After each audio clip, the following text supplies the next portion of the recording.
For this next assignment, we're going to be learning about typography and abstract art.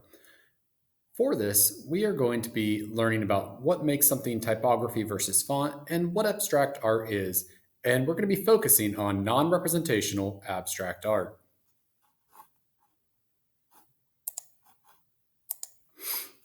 So to begin with, we're going to talk about typography and fonts and the main difference between the two. Typography is the actual method of how the text looks. Again, that is the actual Times New Roman or Comic Sans or Sans. So that actually pertains to the way that the image looks on the screen or that the text appears on the screen when displayed. Now, the font actually means the way that typography looks in terms of style. What that means is if it is a thin or bold, or basically what I'm talking about is line weight, it could be italicized. So the font is within the typography. Now, that seems kind of confusing, so why don't we show you a picture? Here we have a typeface, and you can see the typeface called Roboto over here this is the typeface, and the typeface is not going to change, but what we change here is the line weight. So again, the font itself means if it's italicized, if it's a thick or thin line, but the font itself, the typeface itself is not changing. Now, I just actually interchanged the word font for typeface myself. And in today's environment, a lot of times you will use the word or hear the word font when referring to how it actually looks instead of saying typeface. Now, most people today will know what you mean, but I just want you to have an understanding of this. So when we use sites like 1001 Fonts, it's actually a typeface. It's not a font, okay? Because the font is the inside the area of the typeface. But for all the reasons that we need to know, we can interchange them and we still understand what we're talking about. Now, there are lots of terms when it comes to talking about text, or should I say typeface or fonts, if we want to call them that. The main one I want you to know is the difference between a serif and a sans serif text. So here what I have is an example of a serif. Now, a serif are the areas that are circled in red. And a lot of times people will call these the foot of the letter. And you can see why it's called the foot of the letter if we look here at the bottom of the T versus a sans serif font where it has no bottom there. So again, a serif is a little bit of flair, and that is a holdover from a lot of things like calligraphy. Sans actually means in Latin without. So again, a sans serif means without a serif. Now there are tons of different terms. That is a blurry picture. Sorry about that. There are a lot of different terms when we are talking about typefaces. And a lot of these are done in a setting stage, and these are different people making these. But we're not going to learn about all of these terms, but I just want you to be aware of how many terms go into a typeface that you don't even think about. And these are the typefaces that you use. So things like the I is the inside of the E, or we have like the stem or the arm of the letter. Now, this isn't something we're going to get this deep into, but just so you have a basic understanding of how much is out there when you're looking at something and reading about it. I want you to follow this link. And again, if you're watching this in video form, just pause and write it in there. You can do a search on YouTube. It is called A Fun History of Type. So if you are watching this video, just pause if you need to and go to that extra link. I do want you to watch that. Now let's talk about the printing press. So Johannes Gutenberg created the movable type printing press in Germany around 1440.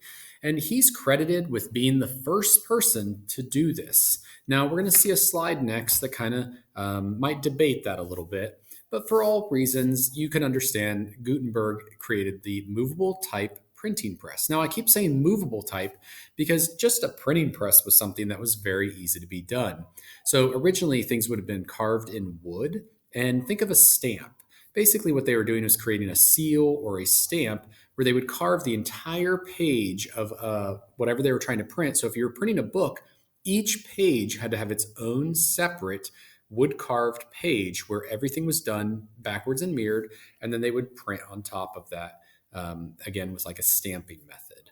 So the printing press that Johannes Gutenberg is credited for is shown here on the right, and again, that is a model. It's and there's a person showing it off. And what they were able to do, though, is basically they mass produced printing. And that's really important because as more people became literate, they sought more things to read. And one of the main things that would be created through this process that would be something that changes or would need to be changed with text on a daily, weekly, or just situational basis is something like a newspaper or information. So the movable printing press allowed them to move the text and be able to print something, and the next day move the text around and change what they were printing, versus the old method of every page being carved individually. Now, movable type printing was not something that Johannes Gutenberg invented. Movable type printing was known to be around in China in 1040 AD. Again, that's the Northern Song Dynasty. It's really neat. They are still moving the typeface, but they aren't really mass producing it so much as they are printing in the method shown in the bottom left. Now, it's very similar, if not almost the same. But again, Johannes Gutenberg is credited with this, even though it's almost 400 years prior that we know this existed in China. So what is abstract art? Now, abstract art is what we are going to be talking about for the actual assignment, where we take type. So a typeface is not abstract. We actually have something set with it. So when we think about things like symbols like a smiley face or a peace sign, as soon as I say those, they pop into your mind and you can imagine exactly what I'm thinking about. There's not really something that we need to, there's a debate there. If I say it's a smiley face, most of you see a smiley face that I would think of, and it might even be yellow in your mind. However, when I say something about letters, you see letters, but we don't necessarily see the same letters. So if I say the letter B, I could see a bubble letter B in my head, or I could see a B in the font of Times New Roman, but we still see the letter B. We understand what that letter is. And that is an abstract thought because the letter B is not a real thing. We have given it meaning. If I showed the letter B to someone who did not understand the alphabet using the style of alphabet we use, they wouldn't be able to read it. It would mean nothing to them. So it is in a form abstract already. Now, abstract art means that it's not necessarily trying to represent something in an external reality. In other words, it means that I'm not trying to make it realistic. It might have total changes to it, and basically anything that's not going for realism could technically say we've abstracted it. It's not the whole real image. So what happened was during a time period when technology was really advancing, something like cameras, people were able to get photorealistic work, and artists that were painting and things, their job used to be capturing, what life was. Their job used to be doing a portrait or a landscape or capturing reality. So what happened was a lot of artists were thrown into a position where they said, what are we doing? What is the point of this? And they had to redefine themselves because a technology basically took their job. So in the 40s and 50s, we have a lot of American painters, such as Jackson Pollock, who redefined what art meant. And he did that looking at the elements and the principles and really just saying, hey, I'm not here to paint your picture. I'm not here to mirror reality. I'm here for something else. And what that something else became was called abstract expressionism. Now, Pollock, as well as these other abstract expressionists, were trained artists. So Jackson Pollock's previous work, and you can see a lot of his work even as in his youth, they were phenomenally done, photorealistic. So he went from doing that type of work into what we see and what we're going to look at here in a little bit. So abstract expressionism is also really important because it's one of the first actual genres of art that was led by the United States. And it's very important to understand that that was really big at the time. So here are some images of Jackson Pollock actually working, and something I want to clear up before we get any further is he didn't throw paint all over the place. A lot of people will see Jackson Pollock's work and they'll say, "Oh, how did he get famous for that? He just took paint and put it on his brush and flung it everywhere." That's not at all how he's working. And in fact, you can see him work using the link that's in the bottom right corner. So I want you to follow that link and you can actually check him out working in his studio. In fact, he is very meticulous as he paints. He more does a dripping method, he pours paint, he does a lot of things, but what he doesn't do is just randomly throw paint. It's very planned. So, what is abstract expressionism? Again, abstract expressionism is asking you to do more with less. And when I say less, I don't mean less to look at, I mean less to go by. So, again, he's not trying to say, hey, here is a picture of a dog. What's that about? Well, it's about a dog. No, he's really giving you things about color and how the paint is applied or the textures of the paint. And he's really asking what you see within it. Now, I like to tell people, or I like to say that abstract expressionism creates a mirror. Because if I show someone a artwork that is abstract expressionist like Jackson Pollock's and I say, what does this mean to you? They're going to give me their opinion of what they think it means. And I could show it to someone else and they will have an exact opposite opinion of what it means. And in that way, I feel it mirrors what that person may be thinking about or subconsciously seeing within the painting. So again, it's like trying to describe it's like trying to describe more like music or a feeling or an emotion than it is to look at it and say, oh, it's a dog. Now, this is Pollock's largest work. It is called Mural. It's from 1943. And this just gives you a sense of the scale of his work. So, one of the things I like to think about when I see his work is how he may be moved throughout the work as he painted it. So, it's very interesting to think about him not so much, dancing like we'd think, spinning and throwing himself, but moving about the painting still in a manner that is almost poetic as he paints. So, what does this painting make you think about? And again, when we see this, we're not necessarily trying to look at it and say, oh, I can see where there's something like a dog hidden in it or a face.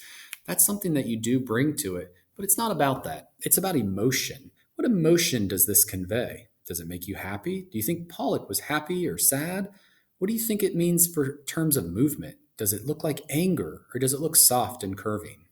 Take a moment and just enjoy the painting and think about what it makes you feel.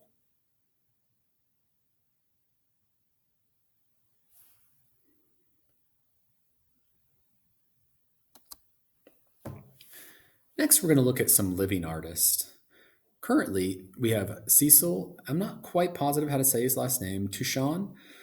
And what he does is he uses typography. He's an abstract typography artist using collage, mixed media, and he takes his work, he does these, and then cuts them up. And you can see the small picture of his hands working at the top where he is reassembling them. And he's reassembling them using the principles of design in terms of balance, emphasis, movement, pattern, all those and principles and elements that we are going to be talking about.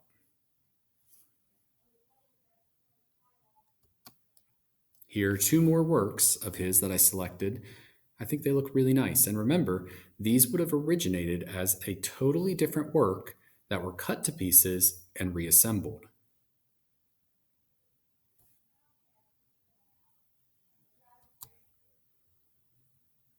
Again, lots of color in this one, lots of movement.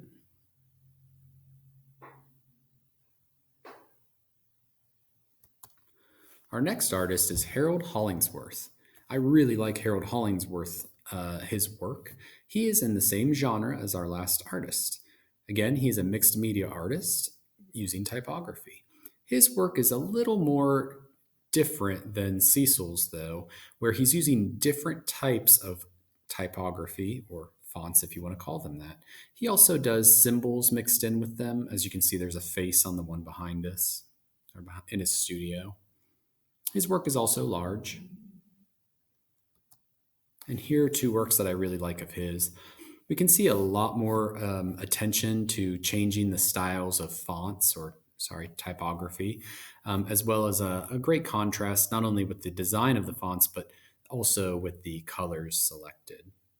I think these are really great.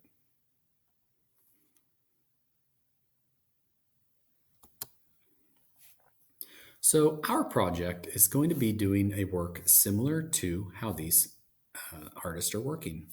So what I did is I wanted to make it almost like a self-portrait that involved me based in fonts. And if you actually look at my example that's over here on the right, you can see several different fonts, and this is my rough draft. The H is actually the lettering from the Captain America comics of the 1980s. So they used to actually have that design to them. The E is from Harry Potter. The D is from the Deadpool logo. The G is from Breath of the Wild, the Switch Zelda game. The E, which is unfinished, is from Bob's Burgers. And the S is actually the font used for YouTube. So each of these letters that I selected kind of defines who I am. So if you know all that, or if you could pick up on those things, you would know that he probably likes comic books. He probably likes The Legend of Zelda, Bob's Burgers, Harry Potter, and making videos for YouTube. So what I did was I would finish that work and then I would cut it into pieces and reassemble. Now, oh, I forgot to almost mention, there's the link here to the Smithsonian because something that's neat about Jackson Pollock's work is it is debated that he hid his name within his work. That's why we're going to hide our names within our work. And we'll read that article in class. So here's another example I did. Now, just for a disclaimer, remember we are going to be using different fonts for this. But when I made this one, I used all the same font. It's actually the Bob's Burgers font. Now for this, I did it with oil pastels and it is on wood. And then I cut it into pieces and I reassembled the wood pieces on the right.